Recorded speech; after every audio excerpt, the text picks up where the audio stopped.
Hi, this kata is called NBA full 48 minutes average. This is about basketball players who typically don't play the entire match of 48 minutes.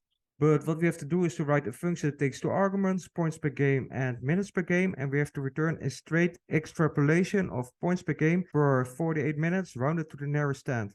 So let's say that a player only has played 24 minutes, and if he has scored like 10 goals, then we should double that. And that's an extrapolation. I'm not really good in algebra, but let's take it simple. Let's say that we have points per game, and when you divide that with minutes per game, you can just multiply it with 48, and then you have the extrapolation, I guess. So let's do that. Points per game divided by minutes per game. So you have one goal per minute, and then multiply by 48. Okay, that's pretty close, but then we should round it down to the nearest tenth. For that, we can use the round function.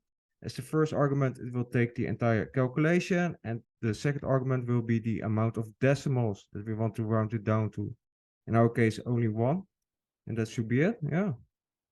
And there we go. Hope this has been useful, that you learned something from it. And thank you for watching, and I hope to see you in another video. Ciao!